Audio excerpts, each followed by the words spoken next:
We got shirts on sale. Express your love for the evolutions and the new channel rebrand with an evolution t-shirt and hoodie. On sale now. Also, if you like anime, go check out our anime channel Mystic Sage for awesome anime content. And be sure to follow me on social media so you can stay caught up with the channels and me. Links will be in the description below.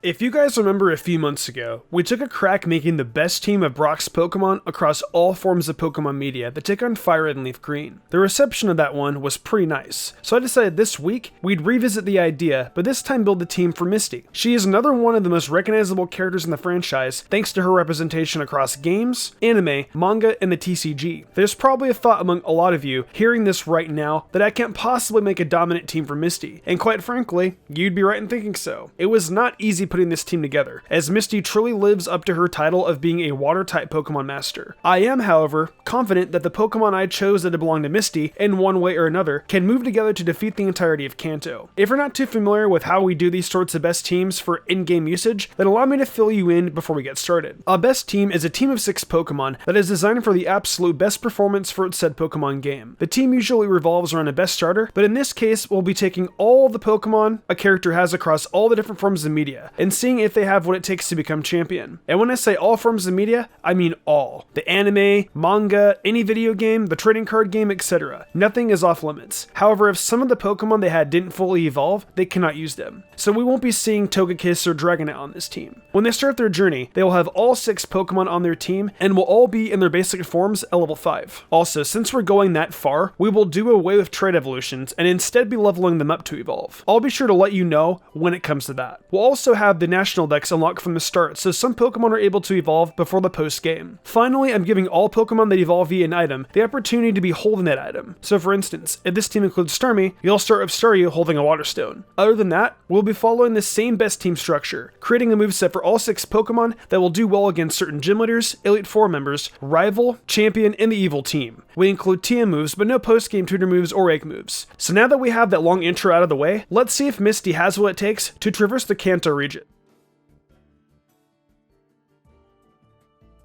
So for starters, we're going to have our rival choose a starter that does best against our general team. Naturally, since Misty uses the water typing, we're going to be selecting a Squirtle for our starter. So Blue ends up with a Bulbasaur that'll eventually evolve into Venusaur. Now, back with Brock, I decided that the pseudo-starter Pokemon will be Onix, but this time, we're just going to let Misty keep the Squirtle as her starter. In the original Pokemon Stadium, Misty wielded a Blastoise in battle, thus making it available for this best team. Being that it is a starter, Blastoise is going to have some good stats, though its strengths definitely lay in the 100 base defense and 105 base special defense. It's hard to think of water types available in Kanto and not immediately drift to something like Blastoise, so including it here was definitely a no-brainer. Let's get right into the moveset for this beloved block starter and show off just what it's capable of. The moveset I have here on Blastoise is Surf, Iron Tail, Skull Bash, and Brick Break. Surf is the first move on this set, and it can be obtained right after getting the 4th gym badge. You'll just need to travel down the cycling road to Fuchsia City, and then power your way through the Safari Zone. When you get to the end, you'll find a house where you're given Surf, and are able to give it to your Blastoise. You'll have access to only 2 water-type moves on your journey up to this point, and with the way I built this team, I'd suggest just using Water Gun for the time being. I have other plans for the Water Pulse TM you get from defeating Misty. The next move is Iron Tail, and that is one you can get from the Celadon Game Corner for 3,500 coins.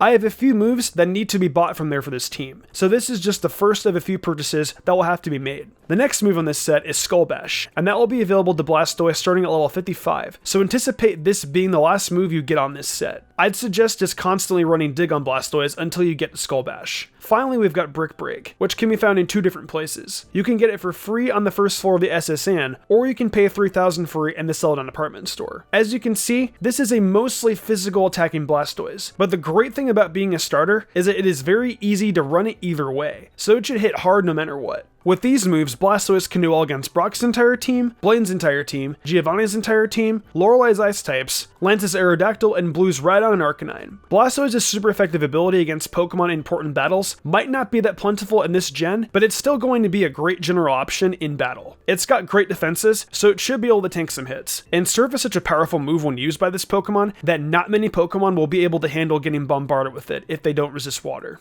Following up on Blastoise is Misty's actual ace Pokemon, and the one she closes out with in Red and Blue, Starmie. It should come as no surprise that 2 Water-type Pokemon are on this team, considering who we are talking about here. Though I tried my best to focus a little more on the second typing of Starmie when putting this team together. Starmie is an incredibly fast Pokemon, having base 115 speed and a fantastic 100 special attack, and putting both of those to use will turn it into an absolute beast that will definitely help you power through the games. So the moveset that Starmie will have is Psychic, Confuse Ray, Ice Beam, and Surf. In the 3rd generation, Starmie suffers a bit because it doesn't actually learn an attacking Psychic type move by level up. So instead of that, you'll need to wait until you get the T in Celadon City, which allows you to enter Saffron City and find Mr. Psychic's house. He'll give it to you in TM form, and you'll have a powerful move for Starmie. The next move I'm giving it is Confuse Ray, which it will learn by leveling up to level 33. It's going to be a move that can really come in clutch throughout a playthrough, so it was easy to include it. The next move is Ice Beam, which you can get for 4,000 coins at the game corner. Finally, I've included Surf on Starmie as well, due to its great power and the fact that you can't get access to Waterfall until the post-game. If I could have given it Waterfall, I would have for the sake of variety, but I digress. It's available at the end of the Safari Zone, as you guys already know. I'd suggest letting your Staryu get to level 28 before evolving it with the Water Stone, so that Starmie can at least get Bubble Beam until it gets Surf.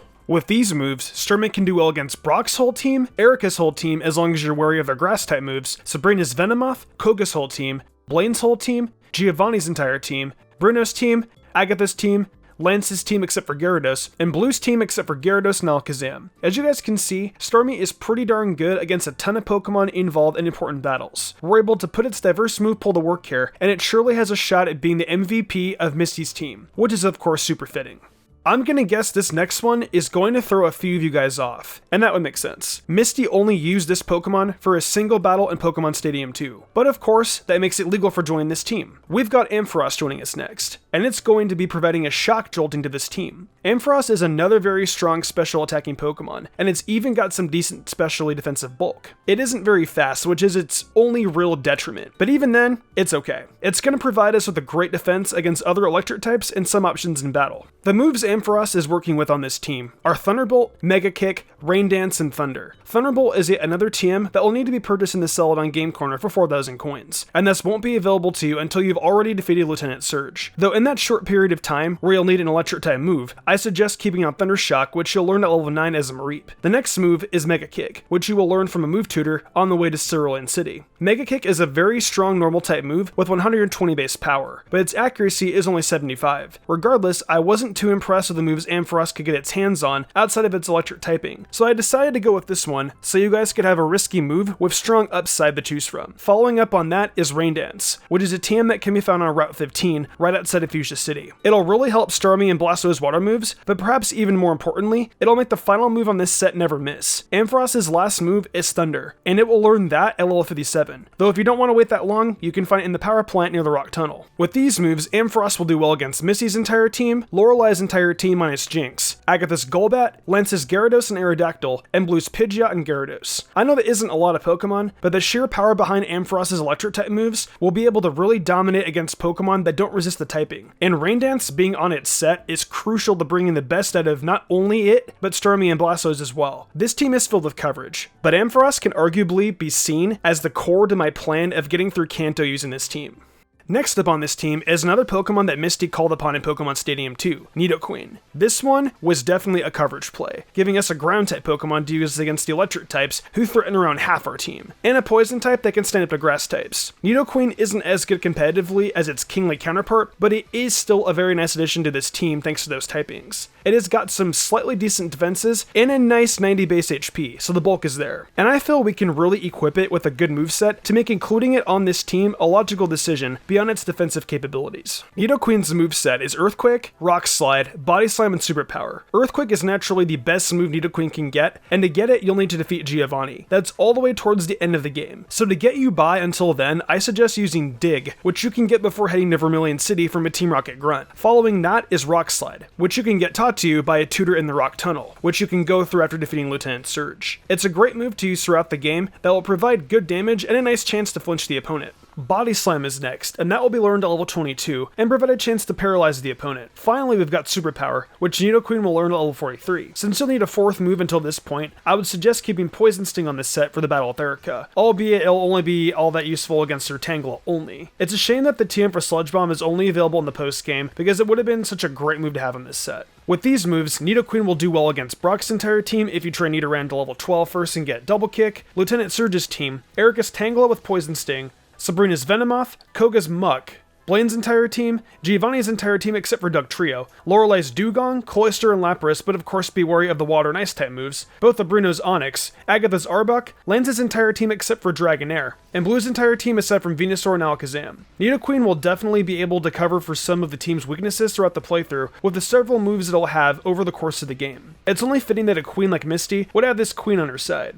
I would have been extremely remiss if I didn't include this next one on a team built of Misty's best Pokemon. Since this is a 3rd generation, it ended up working pretty well that I decided to include Togetic on the team. Togetic is of course a Pokemon Misty had for a short period of time in the anime after her Togepi evolved in the 45th episode of the Advanced Generation anime. Misty ended up leaving her Togetic in a place called the Mirage Kingdom, but for this playthrough, she's calling upon her old friend once again to help her get through the Kanto region. Though, admittedly, Togetic isn't as amazing as it could be if it were a Togekiss. It's got great defenses, but horrible speed and HP, and not the best physical attack. However, I was really in need of a flyer for this team, and Misty doesn't actually have any other flying types, so Togetic it is. Togetic's moveset is Fly, Seismic Toss, Metronome, and Return. This was the best I could do with the limited range of options I had for stuff that wasn't already being covered, but I think it could come in handy during certain situations in battle. Fly is a move that you'll get by using Cut near the entrance to Cycling Road in Celadon City. There is a building beyond the gate that has a woman inside that will give you Fly. The next move also requires Cut, and that's Seismic Toss in Pewter City. You can get it from a move tutor in the Pewter City Museum. Metronome is learned at level 4, and I'm suggesting you keep throughout the playthrough because, really, you might as well. If you're in a pinch and feel like gambling, use Metronome, and you could very well either end up with a completely garbage move, or just the one you're looking for at the moment. Finally, there is Return, which you can find as a TM on the ground on Route 12. With these moves, Togetic will do well against Erica's entire team, Sabrina's Venomoth, Bruno's fighting types, and Blue's Venusaur. Like I said, if it wasn't for needing to fly, and just how ironic Togetic is alongside Misty, I really wouldn't have included it here on this best team. However, thanks to the other Pokemon on this team offering such great coverage, I could afford to include it as a part of this one. Don't hate too much on Togetic, it's just trying to do its best. Finally, we reached the last Pokemon on this team. I know I really caught you guys off guard in the Brock team with a Lickitung from one of his TCG cards, and this time will be no different, as I thrust out yet another random normal-type Pokemon. This time, I'm taking it from Pokemon Stadium 2, and it's none other than Wigglytuff. You guys probably know by now, I like to include a nice jack-of-all-trade normal-type Pokemon on these teams, and it's Wigglytuff's time to shine. Wigglytuff is absolutely loaded with a base 140 HP, and while its other stats aren't that great, it's definitely capable of taking hits and being able to pick away at other Pokemon with its nice spread of moves. It's really lucky that normal types tend to have these crazy wide move pools, because it really makes up for the fact that normal typing isn't exactly super effective against anything. So our final Pokemon's moveset opens with Strength and is followed by Shadow Ball and Flamethrower and closed up by Water Pulse. Strength can be gotten in Fuchsia City by finding the Warden's Golden Teeth, which just so happens to be on the ground next to the building where you get Surf. It's a great move for Wigglytuff since it's Stab, and also can be necessary at certain points in the game. The next move is Shadow Ball, which can be gotten at the Celadon Game Corner for 4,500 coins, as well as the Flamethrower TM, which will cost you 4,000. Finally, there is Water Pulse, which you will get from defeating Misty. So that's the earliest of these 4 moves that you'll have your hands on. With these moves, Wigglytuff will do well against Erica's entire team, Sabrina's entire team, Blaine's entire team, Giovanni's team, Lorelei's Jinx, Bruno's pair of Onix, Agatha's couple of Gengar and Haunter, Lance's Aerodactyl, and Blue's entire team minus Pidgeot and Gyarados. As you can see, Wigglytuff is able to hit pretty darn hard against some important Pokemon that the rest of the team doesn't have the chance to. Shadow Ball offers some great coverage for the powerful Psychic typing, and the fact that it can power through the final 3 Gym Leaders on its own is something short of impressive.